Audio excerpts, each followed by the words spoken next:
Natural History Museum removes Theodore Roosevelt statue. Since I was a college student, I've been reading the various volumes about Teddy Roosevelt written by Edmund Morris. And this is a defining character of the American journey and the American presidency. Teddy Roosevelt is America. So, of course, if you are a Marxist, progressive, Stalinist, Maoist of 2022, removing any reminders of America's past is important to creating a new America. As part of President Joe Biden's unity, now American statues must represent new heroes such as fentanyl drug addict George Floyd. So we'll put up statues of George Floyd all day, but Teddy Roosevelt, he has to come down. UPI, the American Museum of Natural History, has removed the Theodore Roosevelt statue that was located in front of the building in New York City.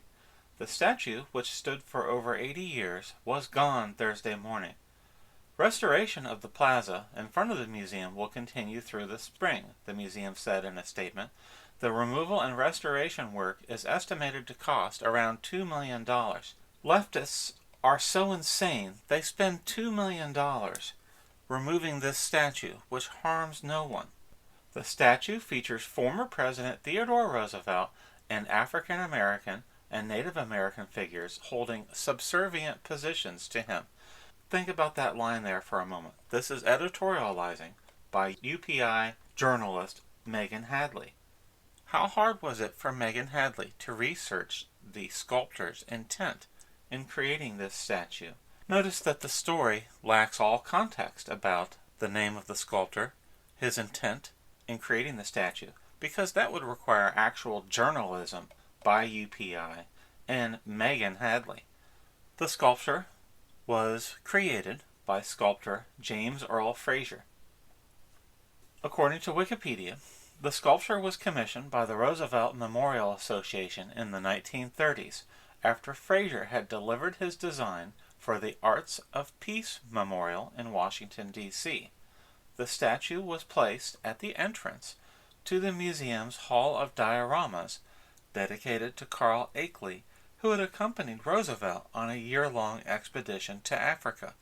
The two walking figures have been construed as representations of continents, not individuals in a narrative, and that was common practice in public sculpture.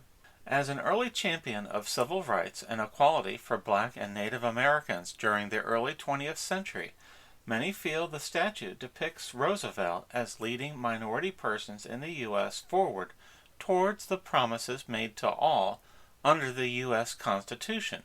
Roosevelt's relationship with Booker T. Washington and his appointment of Minnie Cox as the first Black regional postmaster in the United States is seen as further cementing this view.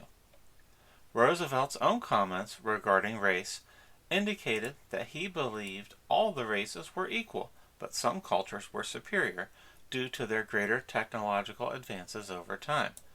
The sculptor of the statue, James Earl Fraser, stated the intent with these words: "The two figures at Roosevelt's side are guides symbolizing the continents of Africa and America." The sculptor of the statue, James Earl Fraser, stated the intent with these words: "The two figures at Roosevelt's side are guides symbolizing the continents of Africa and America, and if you choose, may stand for Roosevelt's friendliness to all races." So Megan Hadley could have researched the actual facts and intent of the sculptor of the statue, but chose not to, because it was important to lie to the readers of UPI, just as it's important for the Democratic Party to lie to Americans and future generations of children about Theodore Roosevelt and what sort of man and presidency he had. Sculptor James Earl Fraser made more than one statue of Theodore Roosevelt. Here's a statue of Roosevelt which is in the United States Senate to this day. This statue may have been admired by the protesters on January 6, 2021. So this is a revered sculptor making revered statues of an American president. The United States Senate honors him. Why is it that America has to tear down our statues and change our history? It's because Marxists of any century hate the past and wish to create a new country by destroying the old one. The goal here is to control all history in the service of the Democratic Party and the global left. And history is something that is simply in their way. Here's a tweet by possibly the dumbest person on Twitter, which is really saying something. Frank Luntz. I previously tweeted annoyance with the Natural History Museum removing their Teddy Roosevelt statue. After actually seeing the statue and seeing that Roosevelt's family also agreed it should be removed, it seems like the right decision.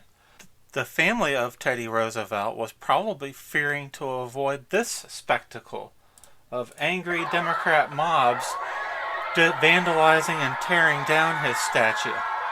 That's what the family of Teddy Roosevelt did not want to see. A bunch of clueless, anti-history, anti-fact, anti-reality Democrats showing their violent intolerance, rage, and hatred over all things American. We're going to read this article here on the Cuba News. Goodbye, Teddy. I'll translate for you from the Cuba News story. This sculptor also made a statue of Teddy Roosevelt, which was in the Roosevelt Park in Cuba, at least before the communists took over. Here's the Spanish translation. It was donated by Colonel Greenway of the U.S. Army to the Cuban Park.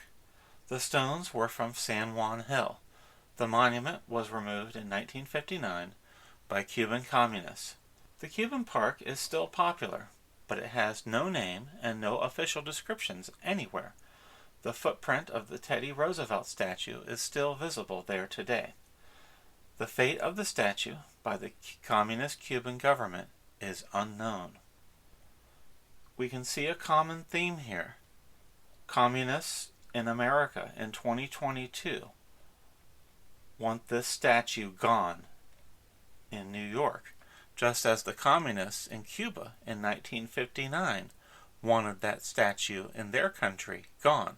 According to Wikipedia, Roosevelt and Frazier also had sincere, if paternalistic, admiration for indigenous cultures and a desire to preserve images and artifacts in what was, for the time, a relatively respectful manner. You have to lie to the American public to get them to vote Democrat. We are witnessing the ultimate evil against our country this very second. The Democratic Party is the destroyer of our country, while Republican officials just passively watch. I can't believe that no one is fighting historically false destruction of our country's heritage. History should not be made for one political party or another. Thank you.